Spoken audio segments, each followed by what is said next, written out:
Good morning बच्चों। आज हम क्लास 4 ईवीएस के चैप्टर 3 के क्वेश्चन करेंगे।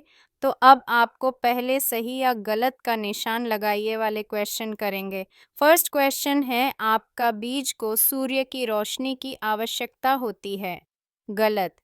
बीज को अंकुरित होने के लिए अंधेरे, नमी और उचित तापमान की आवश्यकता होती है, रोशनी की नहीं। 2. फल के अंदर बीज होते हैं। सही। लगभग सभी फलों के अंदर बीज पाए जाते हैं। 3. फूलों के परागण प्रक्रिया में तितलियां और मधुमक्खियां सहायता करती हैं। सही। तितलियां और मधुमक्खियां परागण में मदद करती हैं। 4. सभी बीज हवा में उड़ सकते हैं। गलत। केवल कुछ खास प्रकार के बीज जैसे रुई के जैसे हल्के बीज ही हवा में उड़ सकते हैं। 5. सभी पौधे सूर्य के प्रकाश की सहायता से बढ़ते हैं। सही। पौधों की वृद्धि के लिए सूर्य का प्रकाश आवश्यक होता है। कहानी पूरी कीजिए। एक दिन मैंने एक छोटा बीज देखा जो जमीन में गिरा। धीरे धीरे वह।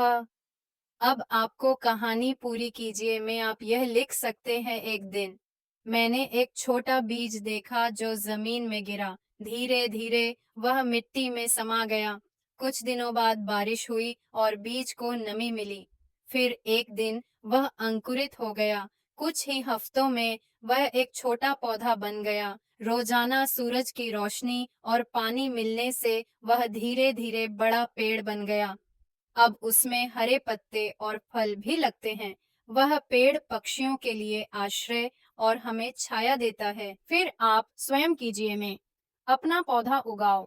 इस भाग में 2 कार्य हैं। 8. एक बीज बोकर रिपोर्ट तैयार करें। उसमें बीज का नाम लिखें, जैसे मूंग, चना, राजमा आदि। कब अंकुर निकला, कितने दिन में पत्तियां आईं, कितना बड़ा हुआ, यह सब लिखना है। इस तरह से आप यह रिपोर्ट बना सकते हैं। इसमें आपको अपने अनुभव और टिप्पणी लिखनी है।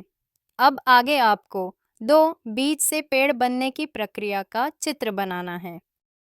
नेक्स्ट 2 से 3 वाक्यों में उत्तर दीजिए। 8. बीज से पौधा बनने के लिए किन किन तत्वों की आवश्यकता होती है? उत्तर: बीज से पौधा बनने के लिए पानी, हवा, उचित तापमान और उपजाऊ मिट्टी की आवश्यकता होती है। साथ ही सूर्य के प्रकाश से पौधा बढ़ता है। 2. फूल से फल बनने की प्रक्रिया को क्या कहते हैं? उत्तर: फूल से फल बनने की प्रक्रिया को परागण, पॉलिनेशन और निषेचन, फर्टिलाइजेशन कहा जाता है। 3. कौन कौन से बीज हवा से उड़ सकते हैं? उत्तर: रुई, बबूल, मेपल और सूनहारे जैसे हल्के बीज हवा से उड़ सकते हैं। ये बीज अपने आप इधर उधर फैल जाते हैं। 4. फल के अंदर क्या होता है? उत्तर: फल के अंदर बीज होता है। यही बीज भविष्य में नया पौधा बनाता है। 5 ते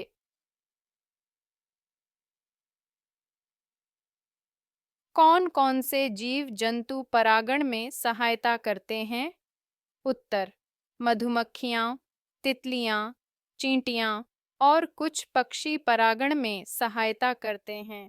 ये फूलों से पराग ले जाकर दूसरे फूलों तक पहुंचाते हैं। अब नेक्स्ट गतिविधि 8, बीज लगाकर 10 दिन तक अवलोकन और रिपोर्ट बनानी है।